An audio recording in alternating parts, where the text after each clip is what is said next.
그러면 한번 시작을 해볼게요. 일단 우리 세계사 오리엔테이션을 먼저 할 건데 어떻게 이 세계사가 구성되어 있는지는 알아야 될 거 아니야. 그래서 오늘은 일단 간단하게 오리엔테이션을 진행을 하도록 하겠습니다. 일단 세계사는 우리 목차 있죠? 그거 목차 한번 봅시다. 1단원 지역세계의 형성, 2단원 교역망의 확대, 3단원 국민국가의 형성, 마지막 4단원 현대세계의 과제라고 하면서 총 4개의 단원으로 구성이 되어 있습니다. 그리고 일단 이번 세계사가 좀 특이하게 구성이 되어 있는 게 모든 것들이 다 섞여 있어요. 그러니까 서양사, 중국사, 인도사, 서아시아사가 다 섞여 있는 거야. 그러니까 어떻게 공부하게 될 거냐면 시대순으로 구분이 돼 있어. 그래서 처음에 역사가 탄생을 하고 나서부터 현대까지를 쭉 시대순으로 공부하게 될 거야. 그러니까 다양한 나라들이 서로 교류를 할 거 아니야. 교류하고 서로 전쟁도 하고 이러면서 서로 문화가 전파되기도 하고 나라가 흡수되기도 해요. 그래서 그 과정을 우리가 하나하나 세계사에서 다 공부를 하게 될 겁니다. 아시겠죠? 이 세계사 공부할 때 너희가 이런 생각을 항상 가지고 있었으면 좋겠어. 왜를 항상 너희 스스로에게 질문을 한번 해보세요. 우리가 역사는 지어낸 얘기야? 아니죠. 지어낸 얘기가 아니라 그동안에 있었던 사실을 그냥 기록해 놓은 것 뿐이야. 그러니까 이 기록을 가지고 우리가 공부를 하는 거다 보니까 항상 역사에는 뭐가 존재하냐면 인과관계가 존재할 수밖에 없어. 그러니까 왜 이게 일어났는지의 원인과 결과가 항상 있단 말이야. 그래서 우리 항상 한국사 공부할 때도 어땠어? 항상 배경, 전개, 결과 이렇게 공부를 했잖아. 항상 이게 왜 일어났는지가 극명하게 갈리는 과목이 역사야. 그리고 특히 세계사는 그 과정만 추려서 만들어 놓은 과목이니까 더 그게 극명하게 나타나요. 그러니까 항상 그렇게 공부를 하시면 됩니다. 아시겠죠? 그럼 시작해볼까요? 네. 그래서 오늘은 첫 번째 1강 선사시대에 대해서 일단 간략하게 배워볼 거고요. 메소포타미아 문명이 무엇인지, 이집트 문명이 무엇인지를 알아내면은 오늘 공부는 다 하는 겁니다. 오케이? 자, 그럼 한번 시작을 해봅시다. 자, 일단 우리 교재에다가 필기를 한번 해볼 거고요. 우리는 선사시대부터 나가보도록 할게요.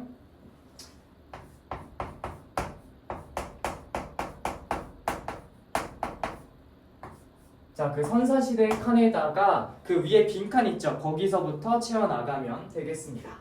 자, 선사시대라고 되어 있는데 우리 항상 선사시대는 한국사, 세계사, 동아시아사 다 똑같아요. 어떻게 시작이 되냐? 일단 얘들아, 이 사자가 무슨 사자일까 한번 생각을 해봐. 무슨 사자일 것 같아요? 기록할 사자. 기록할 사자예요. 맞아요. 우리가 역사하면은 이 모습을 아마 떠올릴 텐데 이게 기록 사자입니다.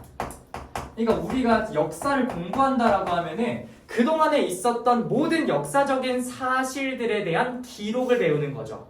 그래서 이 기록이 남아있는 거를 우리가 역사라고 얘기를 하는 거예요. 그러면 만약에 기록이 없는 시대라면 어떻게 될까? 당연히 유출을 해내야 되겠죠. 그래서 우리가 그거를 이렇게 선사라고 부르게 되는 겁니다. 먼저 선자에 기록사자를 써서 기록의 이전이라는 뜻입니다.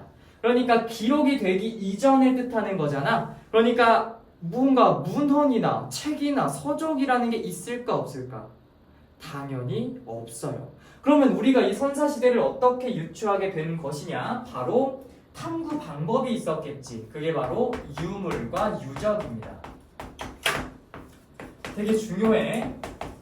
자, 유물과 유적, 즉 남아있는 그런 기록은 없지만 사람들이 생활했었던 그 터전과 생활했었던 그 모습은 남아있는 거잖아. 그래서 그러한 것들을 통해서 유출을 해낸 시대가 바로 선사시대라는 겁니다.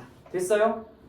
자, 그러면 선사시대는 어떻게 구분이 되어 있냐면 총 2가지의 시대로 구분이 되어 이 선사시대는 2가지. 첫 번째 구석기 시대랑 두 번째 신석기 시대로 우선 구분이 됩니다. 자, 선생님, 그럼 여기에서 질문이 하나 나올 거야. 그러면 청동기 시대는 역사 시대에 포함이 되나요? 라고 질문을 할 텐데 맞을 때도 있고 아닐 때도 있습니다. 그 이유는 우리가 한국사 배울 때는 청동기까지를 선사시대라고 배운다고 했어요. 그런데 세계사 할 때는 달라요. 세계사는 구석기랑 신석기만 선사에 포함을 시키기로 했고요. 그 다음에 나머지 청동기 시대부터를 어디에 포함을 시키냐? 여기부터 역사 시대에 포함시키기로 했어요. 그래서 우리는 이렇게 일단 구분을 해볼 겁니다.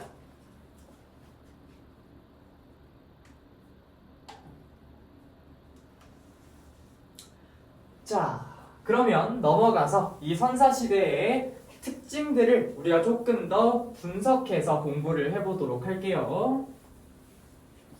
자, 우리 선사시대에는 총 두 가지의 시대가 있다라고 얘기를 했는데 첫 번째가 구석기 시대고요. 두 번째가 신석기 시대입니다.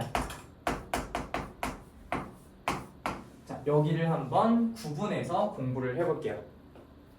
일단 얘들아, 사람이 생활을 하려면 가장 중요한 게 먹는 거잖아. 그러니까 일단 먹는 걸 어떻게 해결했는지가 중요해요. 그래서 일단 먹는 거의 형태를 알아보도록 합시다. 자, 구석기 시대는 다 아는 내용이야. 사냥과 채집을 통해서 먹을 거리를 얻어요. 사냥과 채집. 자, 당연히 사냥과 채집을 하다 보니까 이동을 해야 되겠지. 그러니까 사람들의 주거 방식 또한 어떻게 되냐면 중요합니다. 사냥과 채집에 적합한 장소를 찾아서 떠나요. 우리가 그걸 이동생활이라고 얘기를 하죠. 자, 이 이동생활을 하는데 대표적으로 우리는 어디에서 생활을 했었냐면 얘들아 생각해봐. 우리가 다른 데로 이동을 해야 되는데 밤에는 자신을 보호하기 위해서 약간 좀 피신을 가고 그 다음에 조금 머물고 잘 수 있는 공간이 필요했겠지. 그래서 그곳으로 적합한 곳은 동굴이었어요. 왜냐면 우리 동굴 한번 생각해봐. 지금 동굴 가면 되게 어떠냐면 되게 추워. 그런데 밤에도 춥고 낮에도 추운 곳이 동굴이야. 그러면 그 동굴의 내부의 온도는 잘 변할까 안 변할까? 잘 변하지 않습니다. 그러니까 체온 조절을 하기 위해서는 이 동굴이 되게 적합한 장소였던 거야. 그래서 동굴에서 일단 생활을 하고요. 근데 만약에 동굴을 찾지 못했어. 그럼 집을 만들어야 되겠지. 근데 얘들아, 우린 어차피 이동할 거니까 대충 막 지으면 돼. 그래서 막집이야. 그래서 막집에서 생활을 했다라는 것까지 기억하시면 됩니다. 되게 간략간략하게 넘어가고 있어요. 우리 한국사에서 다 배운 거니까. 자, 그 다음 도구의 형태로 한번 가보도록 할게요. 자, 사냥과 채집을 하기 위해서 사용할 수 있는 도구. 우리는 아직 석기 시대에 머물러 있으니까 돌을 사용할 수 있었겠지. 그래서 돌과 돌을 마구마구 부딪혀서 만들어낸 도구. 그것이 바로 뗀석기라는 도구입니다. 그리고 뗀석기의 대표적인 약간 도구가 무엇이었냐면 이 뗀석기의 유명한 종류가 있어요. 그게 바로 주먹도끼라는 거였죠. 이 주먹만한 도끼, 이걸 가지고 사냥을 했다라고 생각을 하시면 됩니다. 그리고 이 구석기 시대 후기로 갈수록 되게 날카로운 도구 하나가 만들어지는데 우리가 그거를 쓴매찌르개라고 아마 공부를 했을 겁니다.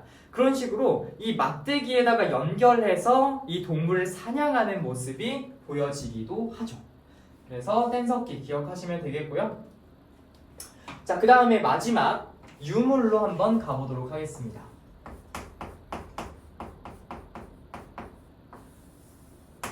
자, 유물로서는 뭐가 있냐면 이건 세계사에서만 나오는 개념이니까 되게 중요해요. 바로 빌렌도르프의 비너스상이라는 것이 있어요.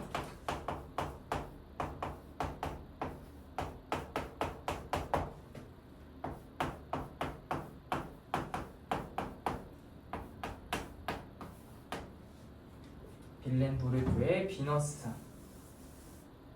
자, 이름만 딱 들었을 때 무슨 상, 무슨 조각상이라는 거는 알겠어. 근데 이게 어떤 거였냐면 이 당시에는 얘들아, 구석기 시대 사람들은 이렇게 생각을 했어.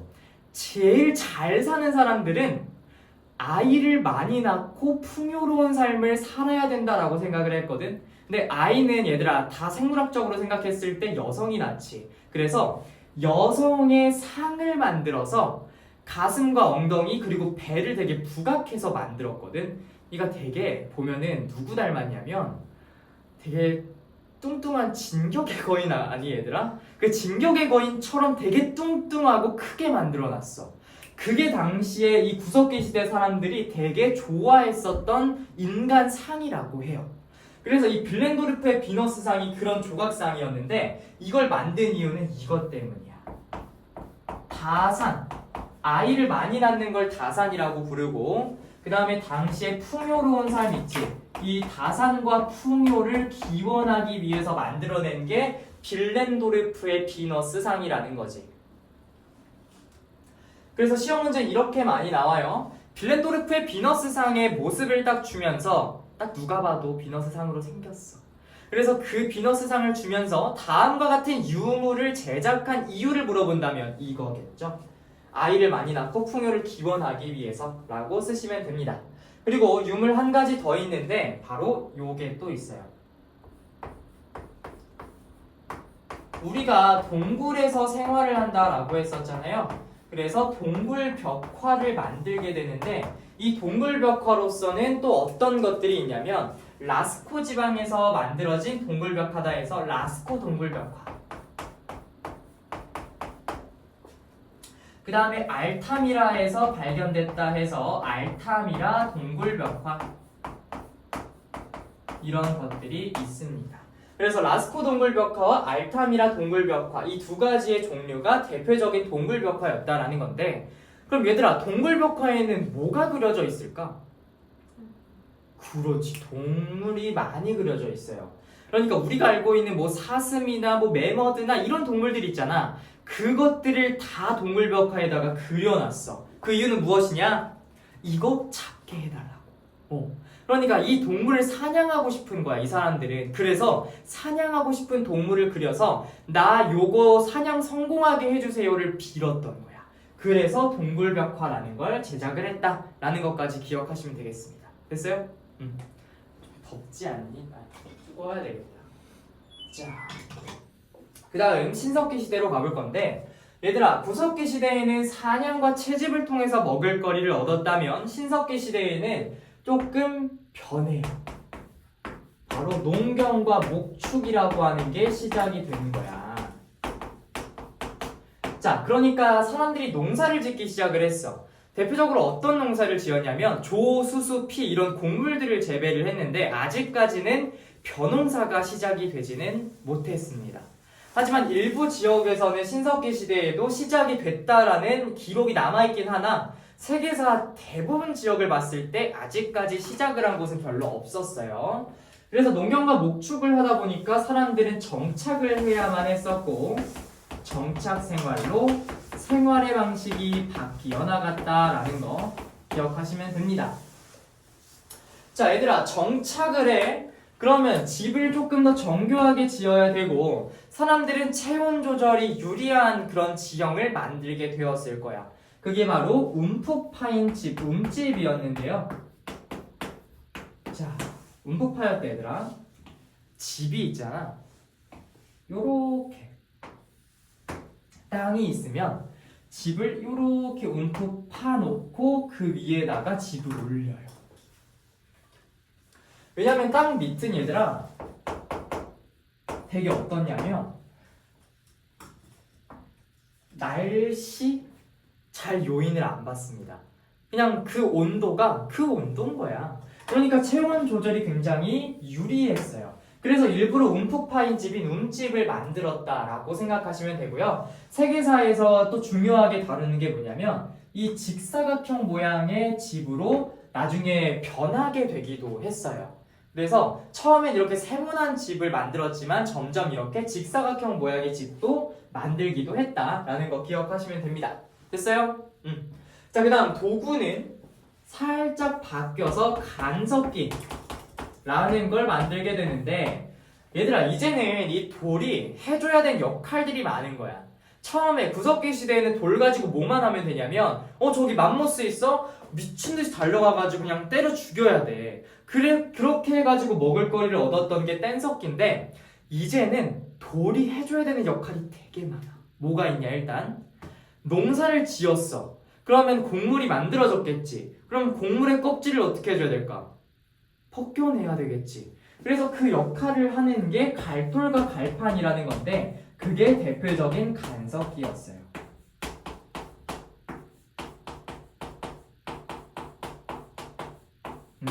대표적인 간석기인 갈돌과 갈판 이런 것들이 만들어졌다라는 거 기억하시면 되고요. 그리고 하나 더 알아두자면 이것도 되게 중요한데 바로 토기라고 하는 것이 만들어지기도 합니다. 얘들아, 토기라고 들어봤니? 우리 배웠는데 한국사에선 딱 하나밖에 안 배웠을 거야. 빗살무늬 토기라는 걸 공부했었는데요. 이런 식으로 굉장히 날렵하게 생겨가지고 땅에다가 딱 꽂을 수 있게 날카롭게 돼 있거든. 그러면 그걸 가지고 조리하는 역할도 했었지. 그 다음에 보관하는 역할도 했었지. 되게 다양한 용도로서 사용을 했었는데 이제 세계사 할 때는 다양한 토기의 종류를 알아야 돼요. 대표적으로 일본에는 조몬토기라는 것이 있어. 한번 적어볼까? 일본에 있는 조몬토기라는 것이 있고요. 그 다음에 또 중국에도 여러 가지의 토기들이 있는데 뭐 양사오라는 문화 지역에서 만들어져서 양사오 토기 이런 것들이 대표적인 토기입니다. 우리 2학기 때 동아시아 역사기행 배울 때 더 자세하게 알아낼 거야. 그래서 되게 뭐 많아요. 룽산, 풍산, 다원커우, 양사오, 조몬, 빗살무늬 되게 많은데 이러한 토기들의 종류를 알고 계시면 좋을 것 같습니다. 됐어요? 그러면 넘어가서 유물을 한번 볼 건데 우리 전설 속에 있는 아주 불가사의한 일, 아직까지 미스터리한 일 혹시 들어봤을지 모르겠는데 스톤헨지라고 들어봤니? 스톤헨지 엄청나게 큰 돌 조각상이거든. 근데 얘들아 그게 누가 만들었는지 어떻게 됐는지 이게 왜 아직까지 이런 모습인지 아무도 몰라. 되게 미스터리거든. 그게 신석기 시대에 만들어졌어요. 우리가 그거를 뭐라고 부르냐면 거성문화라고 부르거든요.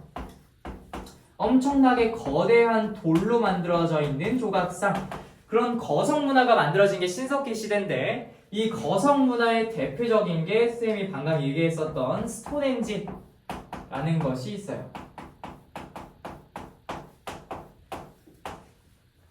그래서 거성문화가 있다. 그 다음에 얘들아 동굴벽화가 아까 라스코랑 알타미라라는 게 있었다 했었잖아. 근데 이 신석기 시대에는 이거는 딱히 적을 필요가 없긴 해요. 뭐 타실리나제르라는 벽화가 만들어지는데 그 타실리나제르 벽화에서는 뭐가 그려져 있냐면 가축이 있어. 이 당시에는 자기가 사냥하고 싶은 동물이 있었잖아. 신석기 시대의 가장 큰 변화가 뭐였더라? 바로 가축을 기르는 거야. 목축을 한다 했었잖아. 그러면은 자기가 기르는 동물이 있을 거 아니야. 그 동물을 그려 넣었어. 타실리나제르 벽화에서는. 그래서 이 동물 벽화랑 이 동물 벽화가 차이가 있다라는 것도 기억을 하시면 좋겠습니다. 됐어요? 여기까지가 선사시대에 대한 내용입니다. 여기까지 어려운 거 없죠? 그 다음에 밑에 있는 사료 더하기 보면은 원시 신앙이 등장했다 했는데 우리 세계사 할 때는 크게 중요해 보이진 않습니다. 그래서 신석기 시대에 우리 애니미즘, 토테미즘, 샤머니즘 이런 원시 신앙이 등장했다라는 것만 기억하고 있으면 돼요. 됐어요? 오케이, 넘어갑시다. 그러면은 다음 장으로 넘어가 볼게요. 그 다음 메소포타미아 문명과 이집트 문명을 나갈 건데요. 일단 문명이 뭔지부터 알아야 될 거 아니야. 그래서 그 문명의 정의부터 일단 해보도록 합시다. 자, 우리 교재에 보면은 7페이지 내용인데요. 없죠? 쓸 장소가. 네, 그냥 보시기만 하세요. 자, 일단 문명. 얘들아, 우리 선사시대만 딱 생각을 한번 해봐. 되게 선사시대 사람들은 구닥다리 같이 생활을 할 수밖에 없습니다. 왜냐? 쓸 수 있는 거 단 한 가지, 바로 돌입니다. 그 돌 가지고 사냥하고 농사 짓고 모든 것들을 다 하는 그런 구닥다리 시스템이 선사시대였다라면 이제는 조금 더 사람들이 발전을 한 거야. 한 기원전 3500년경부터 시작한 게 문명이라는 단계인데 이 문명의 중요성, 일단 사람답게 살기 시작을 했습니다. 그리고 제일 중요한 게 무엇이냐면 이제부터 청동기가 시작이 됩니다. 그래서 청동기 시대가 등장하기 시작을 했어요. 이제 문명의 공통점에다가 필기를 하시면 될 것 같습니다. 일단 청동기를 바탕으로 하고 있어. 근데 얘들아 생각해보자. 이 청동기라고 하는 거는 어떤 특징을 갖고 있냐면 농사를 지을 때 쓰기에는 부적합합니다. 그래서 실제로 이 청동을 딱 봤을 때 정말 단단하지 못해요. 구리와 주석을 섞어 만든 거기 때문에 그 정도로 단단하지 못하고 이걸로 농사를 지었다가는 한 3년이 걸릴 수도 있어요. 그러니까 이 청동은 누구만 가지고 있었냐면 당시 지배자들의 사치품으로 전락을 해버립니다. 그래서 우리 고조선 때 보면은 이런 모습 하고 있잖아. 지배자들은 항상 지배자임을 과시하고 싶어 했어. 그러니까 청동으로 만든 청동 거울 옆에다가 이렇게 달고요. 그 다음에 비파형 동검 있지. 그 비파형 동검 가지고 이러고 있어.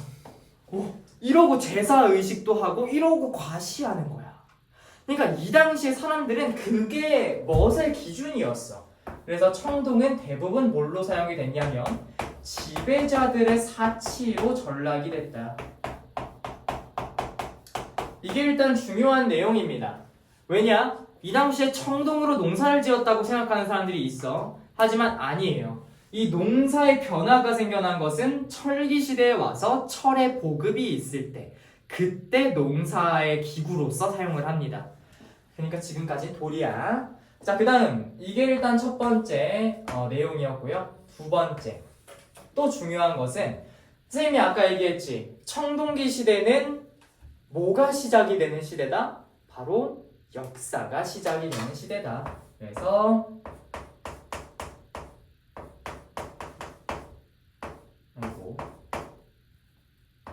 자, 우리 역사가 이때 시작이 돼요. 그러니까 이제부터는 뭐가 있냐면 기록이 있어요. 그래서 우리가 앞으로는 많은 사료들을 공부하게 될 거거든. 그 사료들에 다 뭐가 적혀 있냐면 이 시대에는 어땠고 이 시대에는 어땠어 라는 기록이 남아있잖아. 그걸 분석해내서 넣은 게 사료야. 그러니까 이제부터는 사료 문제도 너희들이 나올 수 있다라는 걸 생각을 해야 되는데 왜 이렇게 있지?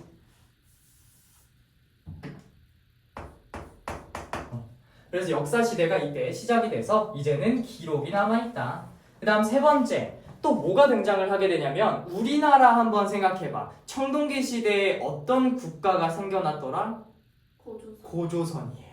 그 고조선이 생겨났는데 이 당시에 세계의 흐름도 똑같습니다. 국가라고 하는 개념이 처음으로 성립이 돼요. 그러니까 사람들이 모여가지고 이제는 같이 살게 되는 거야. 그래서 국가라고 하는 게 등장하지만 이 당시에는 도시국가의 형식으로 남아있다. 조그만한 그런 사람들이 모여서 만든 국가다라는 걸 여러분들이 생각을 하셨으면 좋겠고요. 그 다음 또 하나의 특징이라고 한다면 여기다가 쓸게요. 지배와 피지배라고 하는 그 계층이 존재하기 시작을 합니다.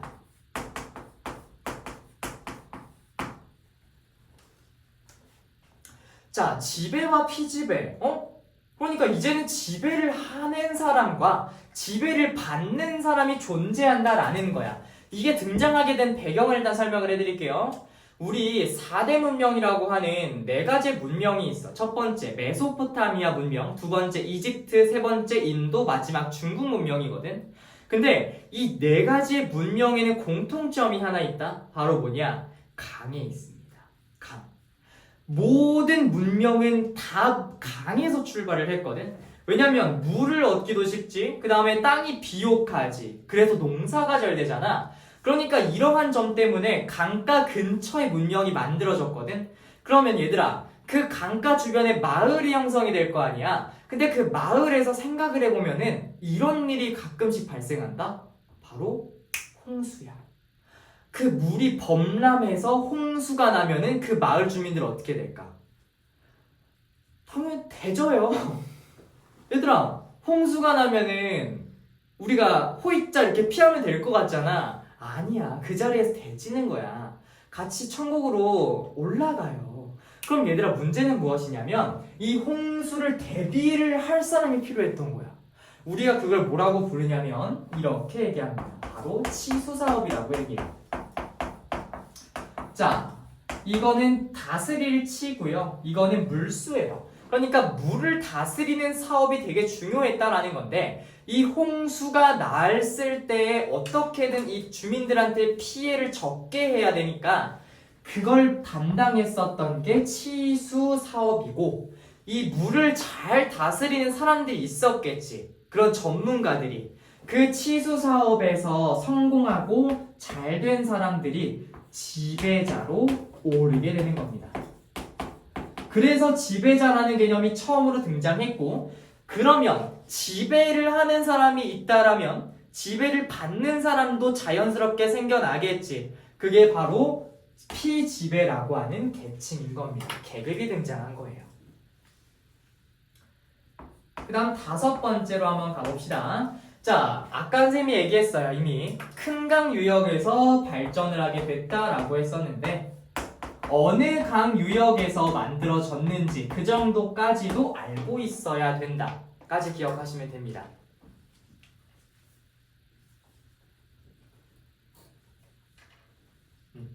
이 정도 알고 있으면 되겠네요. 됐나요? 그럼 여기까지가 문명의 공통점이고, 그러면 각각의 문명은 어떻게 발전해 왔나를 알아야 되겠지. 그러면은 한번 메소포타미아 문명과 이집트 문명을 한번 비교를 해봅시다.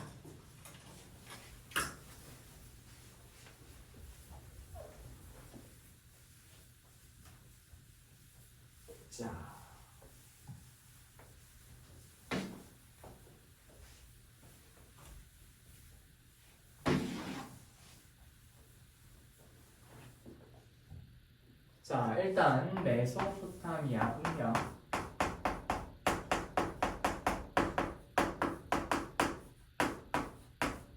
자, 이 메소포타미아 문명이랑 항상 견주어서 시험 문제 잘 나오는 게 이집트예요. 이 이집트 문명과 메소포타미아 문명은 거의 사실상 반대야. 이 사람들이 살아온 모습이 거의 반대고 지형 자체가 일단 반대여서 그렇게 생활 모습이 나오거든요. 그러니까 이 두 개를 비교해서 공부를 하시면 되겠습니다. 일단 첫 번째, 발생 장소부터 나눠볼게요. 1번, 발생 장소.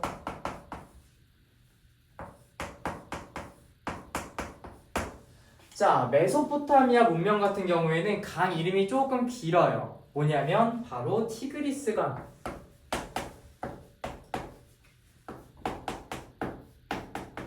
그리고 유프라테스 강이라는 강 두 개가 있거든요. 그래서 이 티그리스 강과 유프라테스 강 사이 그 정도의 유역에서 만들어진 게 메소포타미아 문명입니다.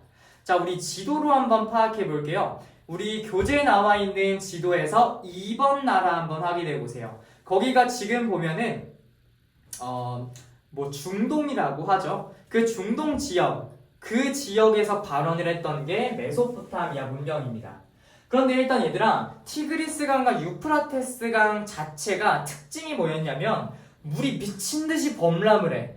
근데 얘들아, 미친듯이 범람을 하더라도 우리가 그 주기를 예측을 할 수 있으면 어떻게 될까? 예방이 가능하지 않겠어? 근데 이 티그리스 강과 유프라테스 강은 예측이 안 돼. 미쳐. 그러니까 사람들이 이렇게 티그리스 강과 유프라테스 강 유역에서 살면서 이런 생각을 하는 거야. 미친 거 아니냐. 아니 지금 저번에도 범람을 했는데 왜 이번에 또 범람을 하냐. 사람들이 많이 죽었다. 이러면서 매일매일을 살아갔다라는 겁니다. 그래서 이 사람들은 매일매일이 고통이었거든. 그래서 심지어는 계속 이 수로도 작업하고 그 다음에 이 티그리스 강과 유프라테스 강에서 범람한 그 잔해들 없애고 계속 이러다 보니까 아니 이거는 거의 신이 우리를 이렇게 노동하라고 우리를 만든 게 아닐까라는 생각까지 했다고 해요. 그래서 이 메소포타미아 문명의 사람들은 두 번째 어떤 사상을 가지고 있었냐면 되게 중요해 이거. 되게 중요해. 진짜 중요해. 메소포타미아 문명의 사람들은 이런 생각을 했습니다. 매일같이 반복되는 이 불행과 그 다음에 계속 범람해서 사람이 죽어가는 그 모습들을 보면서 우리도 언젠가는 이렇게 죽어버리지 않을까?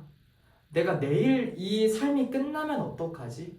내가 오늘 밤에 홍수가 나서 가족들을 잃으면 어떡하지? 라는 생각을 해. 우리가 그런 사상을 뭐라고 부르냐면 되게 중요하다. 현세적인 사상이라고 불러.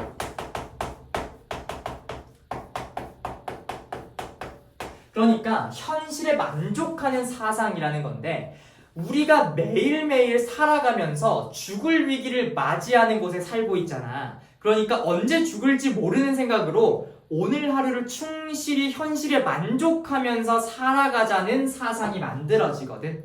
근데 이 현세적인 사상을 뒷받침해주는 그 당시의 기록이 나와 있어. 그게 바로 길가메시 서사시라는 이야기입니다. 자, 길가메시 서사시에는 이런 내용들이 나와 있어요. 얘들아, 서사시니까 꾸며낸 이야기겠지? 이 길가메시라는 사람이기도 하자 반은 인간의 모습, 반은 신의 모습을 하고 있는 그런 존재였거든요. 근데 이 길가메시가 인간의 세계를 어지럽힌 거야. 그러면은 당연히 신이 어떤 생각을 하겠어? 도라인가? 미친 새끼인가? 라는 생각을 하겠지. 그러니까 이 길가메시를 어떻게든 혼내주고 싶었던 거야, 신이. 그래서 신의 대리자였던 엔키두라는 사람을 보냈어. 그래서 엔키두가 처음에 야 길가메시, 네 인간 세계를 지금 어지럽히고 있어, 새끼야. 이러면서 처음에는 되게 이 길가메시를 혼내주려고 노력을 했거든요. 근데 얘들아, 미운정이 더 오래 간다고 친해진 거야. 미쳐버려. 그러니까 신이 이런 생각을 한 거지. 와, 이 엔키도 제정신이 아니구나. 어떻게 지금 혼내라고 보냈는데 둘이 친구가 되냐? 절친이 돼요. 미친 거지. 그러니까 신이 너무 화가 나서 이 엔키두를 어떻게 했냐? 죽여요. 그러니까 엔키두가 죽었잖아. 그러니까 길가메시는 자기의 절친이 죽은 거야. 그러니까 이런 생각을 하게 됩니다. 와, 졸라 무섭다. 와, 진짜 무섭다. 이런 생각을 했어. 왜냐면 이 길가메시가 처음으로 죽음에 대한 공포를 느낀 거거든요. 그러니까 길가메시는 이렇게 생각을 했습니다. 와, 난 죽기가 싫다 라는 생각을 했어요. 그럼 얘들아, 죽기 싫으면 어떻게 해야 돼? 불로초를 찾아야지. 항상 역사에 똑같은 내용이야. 죽기 싫으면 불로초를 찾아다녀요. 그래서 이 길가메시 또한 불로초를 막 찾으러 다녔는데, 야, 불로초가 어디 있어? 불로초가 어디 있어, 세상에? 야, 있으면 나한테 갖고 와. 없잖아. 근데 찾아요. 그게 사실인지 아닌지, 어차피 꿈꾸면은 얘기긴 하지만 그게 실제인지 아닌지, 진짜 찾은 건지는 모르지만 찾아요. 그게 진짜인지 아닌지 몰라. 그런데 그걸 갖고 와가지고 소중해 이러면서 안고 잠이 들었거든요. 근데 자는 동안 뱀이 그 불로초를 가져가 버립니다. 참 스펙타클한 이야기인데 길가메시는 이때 이런 생각을 하게 돼요. 조졌다는 생각을 하겠죠. 그때 신이 길가메시한테 이런 메시지를 남깁니다.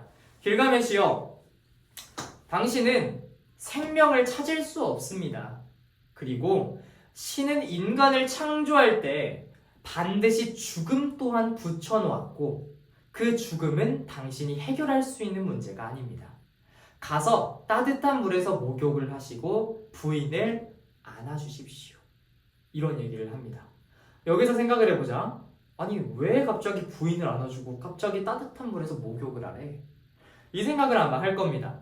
신이 얘기해주고 싶었던 건 이거예요. 길가메시는 하찮은 인간이고 그 다음에 그 인간은 어떻게 해서든 죽음이라는 것을 맞이할 수밖에 없어. 그럼 얘들아, 죽는 건 똑같아 안 똑같아?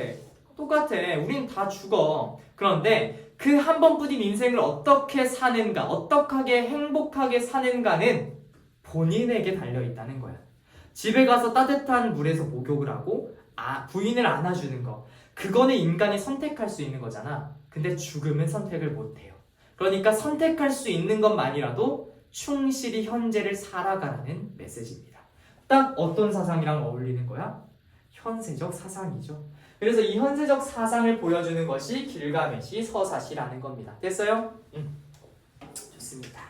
자, 그 다음 세 번째로 넘어가서 자, 이 당시에 사람들은 유물과 유적을 많이 남기게 되는데 특히나 어떤 것들을 남겼냐? 이 메소포타미아 지역의 사람들은 어디에서 일단 예배 같은 걸 드렸냐면 우리가 지금은 예배라고 하지만 당시에 뭐 기도드리거나 신에게 뭐 묻거나 아니면 신을 만나거나 이런 장소가 필요하겠지. 우리가 그곳을 뭐라고 부르냐면 신전이라고 불러요. 들어봤어요? 신전. 이 세계사 공부할 땐 신전이란 말이 되게 많이 나오는데 이 당시의 사람들은 어느 신전에서 예배를 드렸냐면 바로 지구라트 신전입니다. 이 당시에 메소포타미아 지역의 사람들은 하나의 신만 섬기지 않았어요. 그러니까 각각의 지역마다 지역을 다스려주고 지역을 보호해주는 수호신이 있다고 생각을 했어. 그러니까 이 수호신을 섬기는 엄청나게 여러 명의 신을 섬길 수 있는 곳이 바로 지구라트 신전이었는데 따라서 이들은 다신교의 사회였어요. 다양한 신을 믿었어요. 자, 그럼 여기에서 얘들아 세계사 상식 한번 쌓고 가자. 다양한 신이 있는 다신교 사회가 있는 반면 한 명의 신, 딱 한 명의 신 맞아요. 유일신이라고 얘기합니다. 우리가 조금 있다가 배울 유대교라는 것은 유일신이고요. 그 다음에 우리가 또 나중에 배울 이슬람도 유일신이고요. 이런 식으로 유일신과 다신교는 다르다는 거 기억하시면 됩니다. 그 다음에 또 하나의 유물이 있는데요. 바로 쇠기문자라는 것이 있어요. 쇠기문자? 이게 도대체 무엇이냐? 우리 엄청나게 어릴 때 유치원 시절을 한번 거슬러서 생각을 해보세요. 자, 우리 점토놀이 되게 많이 했었던 거 혹시 기억나? 그 점토에다가 내가 사랑하는 사람의 이름을 적기도 하고 내 옆에 있는 짝꿍의 얼굴을 그리기도 하고 되게 다양한 찰흙놀이, 뭐 점토놀이 이런 거 되게 많이 했었잖아. 그런데 이 당시에는 그걸 문자로 사용을 합니다. 그래서 실제로 우리가 흙으로 점토를 만드는 거니까 흙을 갖고 와서 점토를 만들어. 그리고 거기에다가 글씨를 쓰잖아? 그게 쇠기문자예요. 그러니까 점토로 만들었다라고 생각을 하시면 됩니다. 그게 바로 쇠기문자. 이 당시에 메소포타미아 지역에 있었던 유물이다 라고 생각하시면 되고요. 그 다음 네 번째로 넘어가 봅시다. 자, 마지막 특징.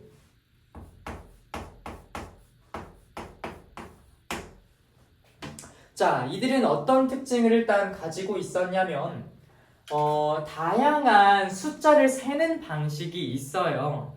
예를 들어서 얘들아 십진법을 한번 떠올려보자. 우리 숫자 셀 때 어때? 1, 2, 3, 4, 5, 6, 7, 8, 9, 10, 11, 12, 13, 14 이렇게 세잖아. 그러니까 보통은 1부터 10까지, 그 다음에 11부터 19까지, 그 다음에 20부터 29까지 잘못 센 것 같은데? 아무튼 얘들아 10개씩 쪼개서 우리가 단위를 세잖아. 10개가 지나면 앞자리가 바뀌고 그 다음에 또 10개가 지나면 또 앞자리가 바뀌고 1, 2, 3 이렇게 바뀌잖아. 그런 식으로 10개씩 단위를 세는 게 십진법이에요. 그리고 우리가 1시간을 분으로 계산하면 몇 분? 60분. 그 다음에 1분을 몇 초로 계산하지? 60초. 그건 60을 기본 단위로 하고 있지. 그걸 60진법이라고 얘기를 해요. 그런데 이 메소포타미아 문명의 특징은 무엇이었냐면 바로 60진법. 이걸 되게 좋아했었던 그런 문명이었어요. 그래서 60진법이 일단 발달이 됐었고요. 그 다음에 날짜를 세는 방식도 달라. 달을 기준으로 세는 게 음력, 즉 태음력이고요. 그 다음에 약간 태양을 기준으로 세는 게 태양력, 즉 양력인데 이 당시에 메소포타미아 지역의 사람들은 태음력을 사용을 했습니다. 이렇게 기억을 하시면 됩니다. 근데 항상 얘들이 선생님이 문명을 되게 많이 가르쳤잖아. 내가 세계사를 더 많이 가르친 것 같아. 근데 세계사 가르칠 때마다 애들이 하는 말이 선생님 이거 모르겠어요. 육십진법 이게 어딘데요? 이집트예요? 메소포타미아 문명이에요? 항상 물어보는 거야. 그러니까 항상 가르쳐줘도 이거는 애들이 잘 못 외우더라고. 근데 여기에서 킬러가 나오거든 얘들아. 그래서 내가 방법을 만들어 왔지. 바로 뭐냐면 얘들아, 양 알지? 양. 우리 양이 어떻게 울어? 음매하고 울잖아. 양이 음매하고 울어. 양이 음매. 음매는 양이. 무조건 소에다가 하잖아요. 그거는 뭔가? 음매라고 합시다. 우리 양은 음매하고 울어. 양은 음매. 양이 음매하고 울어. 오케이? 양이 음매하고 운다고. 태양력은 이집트, 태음력은 메소포타미아 문명입니다. 기발하지 않니? 고맙다. 태양력은 이집트, 태음력은 메소포타미아 문명. 그리고 얘들아, 이집트 문명 할 때 2죠. 이걸 뒤집어봐. 좌우 반전 10이 됩니다. 그래서 이집트가 10진법, 나머지는 메소포타미아가 60진법. 이렇게 외우시면은 완전 암기 꿀팁이 됩니다. 사실 나는 그냥 외웠는데 너희들이 자꾸 헷갈려 하니까 생각을 한번 해봤어. 내가 이 양이 음매만 1시간 동안 떠올렸다. 자, 그래서 여러분들 양이 음매하고 운다 기억하시면 되겠습니다. 좌우 반전시키는 것도 기억하세요. 이거 틀려오면 가만 안 둘 거야. 자, 오케이. 60진법과 태음력을 사용하는 게 메소포타미아 문명이구나 라는 것까지 기억하시면 되고요. 그 다음에 또 메소포타미아 문명이 발달했었던 게 뭐냐면 천문학이 또 발달을 했어요. 당시에 사람들은 미래를 점치는 일을 조금 했었는데 자신의 미래를 어떻게 알아냈냐면 바로 하늘을 관측을 해가지고 그 천문학적인 그 질서를 깨닫고 나서 그걸로 점을 쳤다고 해요. 그래서 천문학이 그렇게 해서 발달을 했다고 합니다. 신기하죠? 안 신기한 것 같네. 자, 이집트 문명으로 그러면 점프를 한번 해봅시다. 이 메소포타미아 문명은 뒤에 바빌로니아 왕국이라는 게 이어지는데요. 바빌로니아 왕국은 우리 조금 이따가 다음 페이지에 필기를 좀 할게요. 자, 일단 이집트로 일단 점프를 해서 보자면 이집트 문명은 나일강 유역에서 발달을 하게 됩니다. 자, 얘들아, 나일강 유역 딱 들어봤을 때 나일강이 어디에 있는지는 알아야 되겠죠? 우리 지도를 한번 봤을 때 1번 지역 보일까요? 그 1번 지역에 나일강이라고 하는 강이 흘러요. 근데 얘들아, 이 나일강의 특징이 뭐냐면 엄청나게 좋아요. 어떤 식으로 좋냐면 되게 주기적으로 범람을 했어. 그러니까 야, 곧 있으면 범람할 때야. 야, 이제 범람할 거야. 이게 예측이 가능하단 말이야. 그러니까 신의 축복이라고 불릴 정도로 되게 이 이집트 문명의 나일강은 축복이었어. 이 당시 사람들에게. 그래서 나일강은 일단은 되게 범람도 잘 안 할 뿐더러 되게 주변 지역도 비옥해질 뿐더러 되게 좋아하거든요. 그러니까 농사도 되게 잘 되고 사람이 죽을 일도 없는 거야. 그러니까 이 당시에 사람들의 사상이 어땠냐면은 이제 점점 삶이 재밌어지기 시작을 합니다. 바로 내세적인 사상이라고 얘기하는데 생각해보자 얘들아. 현실이 너무나도 스펙타클하고 현실이 되게 재밌어. 그리고 현실이 되게 살아가기에 벅차지 않아. 그럼 사람들이 어떤 생각을 하기 시작을 하냐면 되게 다음 생을 궁금해하기 시작을 합니다. 우리가 메소포타미아 문명은 이런 생각을 해. 나 내일 죽으면 어떡하지? 오늘 내 친구 죽었는데. 이 생각을 한단 말이야. 근데 이집트 문명의 사람들이 이 생각을 해요. 오늘은 뭐 하지? 근데 나는 다음 생에 뭘로 태어날까? 박보검? 차은우? 아니면 아이유? 이런 생각을 하고 있는 거야. 좀 재수없지 않냐 얘들아? 일단 내세적인 사상이라는 것이 그거예요. 정말 다음 생, 우리가 그걸 내세라고 얘기하거든. 애프터라이프. 그 다음 생을 너무 궁금해했거든. 그리고 다음 생이 계속 이어진다라고 생각을 했어. 근데 얘들아, 다음 생이 이어지려면 조건 하나가 있다. 그 전생에 육체가 남아 있어야 돼. 그 육체가 없잖아. 그럼 영혼까지 사라져요. 대지는 거야. 완전 대지는 거야. 그러니까 무조건 이 육체가 남아 있어야 되는데 생각을 해봐, 얘들아. 육체가 어떻게 남아 있어? 썩어. 다 썩잖아. 그러면 이 육체를 보존하는 방법이 필요했겠지. 그게 미라예요. 자, 그래서 내세적인 사상이 발달하면서 당시에 생긴 변화로서는 바로 미라를 제작하기 시작을 합니다.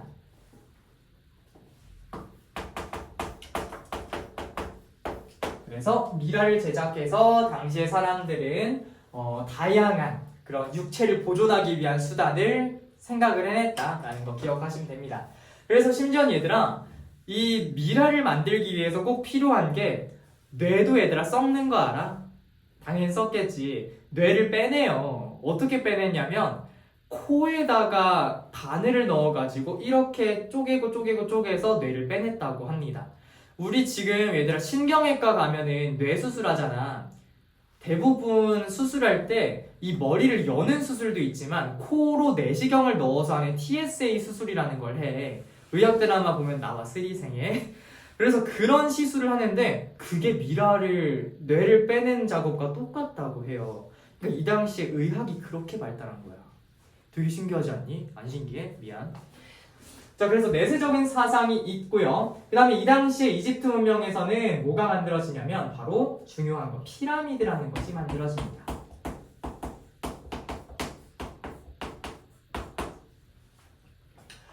자, 그러면 얘들아, 이집트에서는 왕이 있었겠지. 이 당시에 이집트에서는 되게 좋아하는 게 태양이었어요. 그래서 태양력으로 센다 했었잖아. 그 태양 신이 있거든. 그 태양 신을 우리가 뭐라고 불렀냐면 그렇지, 라라고 불렀어. 라라고 불렀는데 이 태양신 라의 아들이 곧 왕이라고 생각을 했어요. 그래서 태양신의 아들, 즉 라의 아들을 뭐라고 불렀냐면 바로 파라오라고 불렀어. 그래서 그 파라오라는 사람의 무덤을 근사하게 만들어주고 싶었거든. 그래서 파라오의 무덤이 바로 피라미드예요.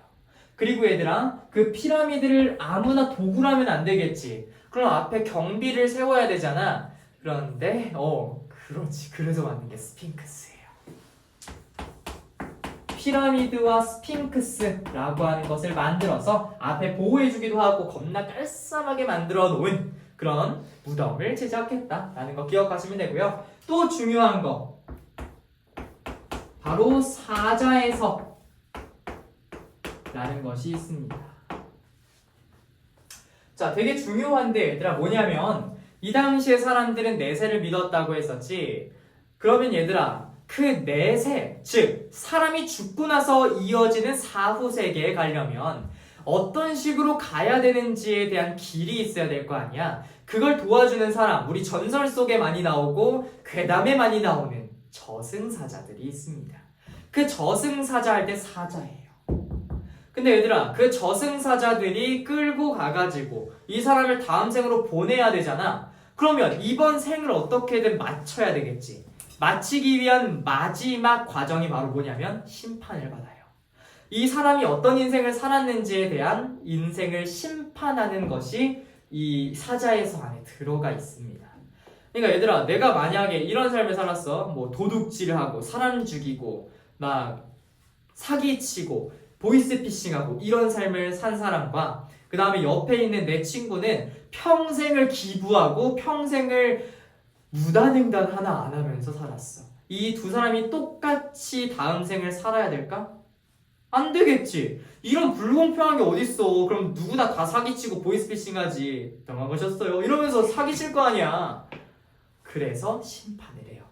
그래서 당시에 사자에서 아는 되게 많은 사람들이 있거든. 그래가지고 한 놈은 이제 약간 데려오는 사람, 한 명은 기록하는 사람, 한 명은 심판하는 사람이 있어요. 그 사람들이 모여가지고 다음 생으로 보내줍니다 라는 거를 지어냈어. 그런 얘기를 만들어낸 거야. 그게 사자의 서라는 책입니다. 그래서 내세에 대한 지침서,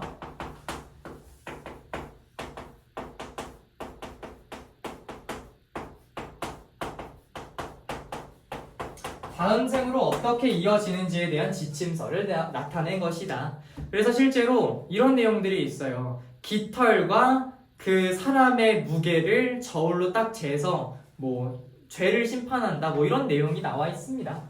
그래서 사자에서 또한 내세적인 사상을 알 수 있는 내용이었다까지 기억하시면 되겠습니다.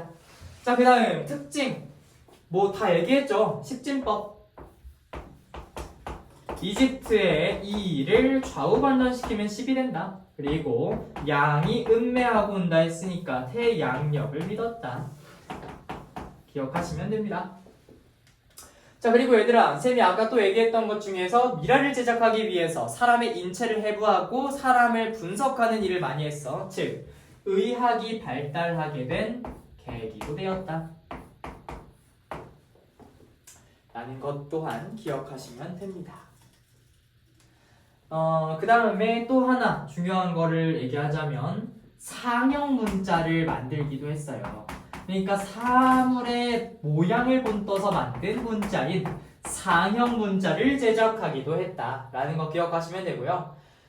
그 다음에 당시에 파피루스라고 하는 기록이 있어. 그 파피루스라고 하는 거는 약간 나뭇잎, 뭐 나뭇가지 뭐 이런 거거든. 그런 게 이 이집트 지역에서 만들어진단 말이야. 그러니까 생산이 돼. 태어나? 뭐라 그러지? 그게 재배가 돼. 재배가 돼. 그런 식물이. 그래서 그런 파피루스에다가 기록하는 그런 문화도 있었다. 요거까지 기억하시면 됩니다.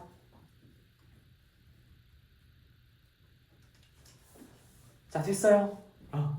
그럼 여기까지가 일단 메소포타미아 문명이랑 이집트 문명이고요. 우리 잠깐 쉬었다가 인도 문명하고 중국 문명하고 나머지 문명 마무리해 봅시다.